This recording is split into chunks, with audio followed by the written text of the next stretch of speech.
اسی طرح سے میں آپ کو بتاؤں، سیکولرزم کے اعتبار سے جو لوگ کوشش کر بھی گئے، سیکولرزم جو ہے سیدھے اس کا ترجمہ اگر آپ مجھ سے پوچھیں گے تو میں کہوں گا منافقت۔ یہ بھی اچھا وہ بھی اچھا، یہ بھی صحیح وہ بھی صحیح، ہم درمیان والے ہیں، اسی کو تو منافقت۔ بہرحال سیکولرزم میں کچھ اچھی چیزیں بھی ہیں، میں ساری چیزوں کی خرابی نہیں کر رہا ہوں۔ جب یہاں ہندوستان میں ہندو تھے اور مسلم تھے تو دیکھیں ایک شخص نے کوشش کی تھی، میں آپ کو بتاتا ہوں، بہت سارے لوگ کہتے ہیں نا سارے لوگ ایک ہو جائیں ایک ہو جائیں، میں بھی کہتا ہوں ایک ہو جائیں، لیکن تیسرے نہ بن جائیں۔ آپ اپنی آئیڈینٹیٹی ختم کر کے دوسرے کے ساتھ ہونے کی بات نہ کریں، اپنے تشخص کے ساتھ رہیں، اور جتنے آپ کے ساتھ ضم ہو جاتے ہیں بہت اچھی بات ہے۔ کیا رسول پاک صلی اللہ علیہ وسلم نے اتحاد کا نعرہ نہیں لگایا تھا؟ اللہ کے نبی صلی اللہ علیہ وسلم نے سب کو ایک ساتھ ملانے کا حکم نہیں فرمایا تھا؟ حکم فرمایا، لیکن حضور اپنے آپ کو بدل کر ان کی طرح نہیں کیے، بلکہ ساروں کو بدل کر اپنے سانچے میں ڈھالنے کی کوشش کیا۔ یہ اسلام ہے۔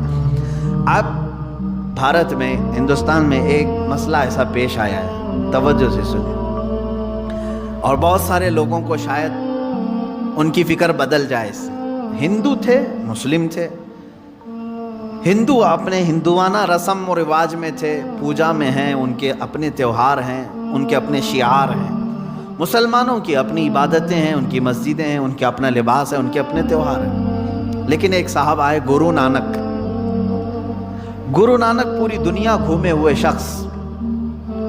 گرو نانک بغداد میں کئی سال تک چلہ کشی کیے۔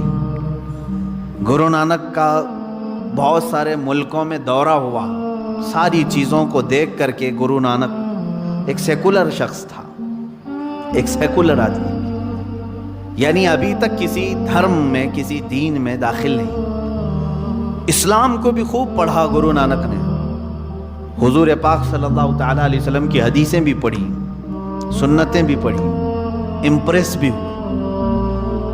گوتم بدھ کی بھی تعلیمات پڑھی، گوتم بدھ کو بہت گہرائی سے پڑھا، دیکھا، امپریس ہوئے۔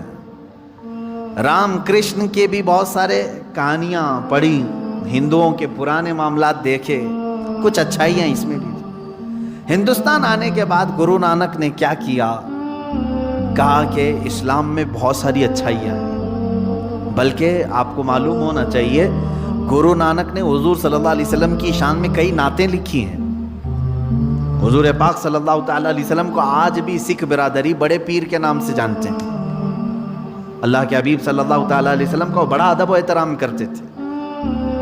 گرو نانک نے پگڑی کو لازم کیا اور اس کے فوائد بیان کیے۔ اللہ کے حبیب صلی اللہ تعالیٰ علیہ وسلم کی کئی سنتوں کو انہوں نے اپنی زندگی میں لازم قرار لیا۔ وہ امپریس تھے۔ خیر ہوا کیا؟ ایک سوچ یہ لے کر کے آئے، سارے دینوں کو ایک ہونا چاہیے، سارے لوگوں کو ایک ہو جانا چاہیے، ہندوؤں کو بھی، مسلمانوں کو بھی، بدھوں کو بھی، بدھسٹ جو ہیں ان سب کو ملا دینا چاہیے۔ تو انہوں نے دعوت دینا شروع کیا۔ ایک کام کرتے ہیں، اسلام کی کچھ اچھائیاں بھی ہم لے لیتے ہیں، ہندوؤں کی بھی چیزیں باقی رکھتے ہیں، بدھزم کی بھی کچھ چیزیں ہیں، بدھ مت کی بھی کچھ چیزیں باقی رکھتے ہیں، یہ سب ملا کر کے سارے لوگوں کو ایک کرتے ہیں۔ سوچا تو ٹھیک تھا اتحاد کے لیے، اس سوچ پر کام شروع کیا، لوگوں کو بلایا اور ایک لا ترتیب دیا، یہ اسلامی چیزیں، ہندو مت کی چیزیں، بدھ مت کی چیزیں سب جمع کیا۔ کچھ فالوور تو بن گئے، لیکن میرے عزیزو فرق کیا پڑا؟ ہندو ہندو ہی رہے، مسلمان مسلمان ہی رہے، تیسرے ایک اور برادری پیدا ہو گئی، ایک اور دین جنم لے لیا۔ کون سا؟ سکھ۔ انہوں نے کام کس لیے کیا تھا؟ سب کو متحد کرنے کے لیے۔ تو میں کہتا ہوں کبھی کبھار جو اس طرح کے اتحاد کی بات کرتے ہیں وہ ایک تیسرا فرقہ جنم دے دیتے ہیں، ان کو تو ملا نہیں سکتے۔ اسی لیے ہونا کیا چاہیے؟ آپ لوگ یہ سوچ رہے ہوں گے کہ اتحاد ہونا ہی نہیں چاہیے۔ نہیں، میں چاہتا ہوں اتحاد۔ قرآن نے کہا ہے عیسائیوں سے اتحاد کے لیے کیسے؟ اللہ نے فرمایا تعالوا الی کلمۃ سواء بیننا وبینکم الا نعبد الا اللہ۔ اے رسول آپ ان کو بلا لیں، عیسائیوں کو، آ جاؤ، ایک پوائنٹ پہ ہم جمع ہو جاتے ہیں، ایک پوائنٹ پہ ہم جمع ہو جاتے ہیں جو تمہارے اور ہمارے درمیان ایک ہی ہے۔ کیا؟ ہم بھی اللہ کے سوا کوئی دوسرا خدا نہیں مانتے، تم بھی خدا کے سوا کسی دوسرے کو نہ مانو، اس پوائنٹ پہ جمع ہوتے ہیں۔ یہ اتحاد ہے جو قرآن کی دعوت ہے، یہ دوستی ہے، اس طرح کی دوستی کرو آپ، میرے کسی اصول پر فرق آنے نہ پائے، اس طرح کی دوستی آپ کرو۔ بعض لوگ سمجھوتے اور مصلحتوں کے نام پر، دوستی کے نام پر اپنے آپ کو بھی چینج کر لے جاتے ہیں، اپنا آپ بھلا لیتے ہیں۔ اس کی مثال میں یوں سمجھا دوں آپ کو، کسی کا دل رکھنے کے لیے اتنا نہ گر جاؤ کہ تمہاری جڑیں ختم ہو جائیں۔ ہاں، آپ کا گھر، میرا گھر یہاں سامنے ہے، آپ کا گھر ادھر ہے، آپ نے کہا کہ ہمارے اور آپ کے درمیان تلخی ہے کھڑکی کے معاملے کو لے کر کے، میں نے کہا ٹھیک ہے، کھڑکی ادھر سے ادھر نکال دیا، فرق نہیں پڑے گا۔ سامنے والے نے کہا کہ کھڑکی آپ کی ادھر کھلتی ہے، اگر ادھر نہ ہو تو ہمارا آپ کا کوئی مسئلہ ہی نہیں، تو میں نے اتحاد کے لیے، ان سے محبت کے لیے اپنی کھڑکی بدل لی۔ کبھی سامنے والے نے کہا آپ کی چوکھٹ جو ہے وہ بہت اونچی ہے، تھوڑی چھوٹی ہوتی تو ہمارا اور آپ کا کوئی اختلاف ہی نہیں ہوتا، میں نے کہا ٹھیک ہے، چوکھٹ میں چھوٹی کر لیتا ہوں تاکہ ان چیزوں سے فرق نہیں پڑتا میرے گھر پر، تھوڑی سی تبدیلی ہوگی۔ سامنے والے نے یہ کہا اگر آپ کے پائے سے جو ہے نا بڑا مسئلہ ہے میرے لیے، یہ پایا نکال دو تو ہمارا اور آپ کا اختلاف ہی ختم ہو۔ یہ کون سی بات ہوئی بھائی؟ یہ تو پائے کی بات کر رہا ہے، میرے گھر کے پائے کی بات کر رہا ہے کہ پایا آپ کا یہ نکال دو تو میرا اور آپ کا اختلاف ہی نہیں رہے گا۔ تو تم کیا چاہتے ہو کہ میں کھلے میدان میں آؤں تب اختلاف ختم ہوگا تمہارا؟ اسی طرح میرے عزیزوں، کبھی کبھار اتحاد کے نام پر آپ سے یہ کہا جائے گا صرف ٹوپی تمہاری ہمارے لیے دقت کی بات ہے، تم نکال دو، داڑھی تمہاری ہمارے لیے دقت کی بات ہے، نکال دو، ہمارا تمہارا اتحاد ہوگا۔ یہ کرتے کرتے مسلمان آج یہاں کو پہنچا کہ اب وہ یہ کہنے لگ گئے قرآن تمہارا اور ہمارا یہ بیچ میں ملنے نہیں دیتا، اس کو ہٹاؤ، تمہارا اور ہمارا اتحاد ہو جائے گا۔ یہ آگے پائے پر، آگے بنیاد پر بات۔ ہاں، اس طرح کی باتیں آج ہو رہی ہیں کہ قرآن جو ہے تمہیں منع کرتا ہے کافروں سے دوستی کے لیے، ایسی آیتیں ہیں، اس کو ہٹا کر باہر رکھ دو، تمہاری اور ہماری دوستی، اختلاف ختم ہو جائے گا۔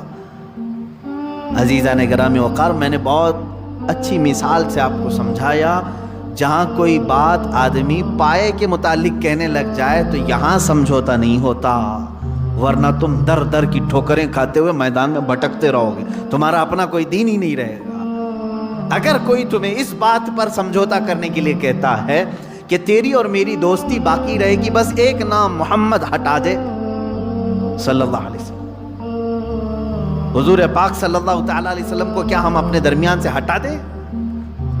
وہ تو پورے جڑ کی بات کر رہا ہے، تو یہاں سمجھوتا نہیں ہوتا۔ اس طرح کی دوستیوں سے اللہ رب العزت نے منع فرمایا، اے ایمان والو ان لوگوں سے دوستی نہ کرو، کس بنیاد پر؟ کہ کہیں وہ تمہیں کفر میں نہ لے جائیں۔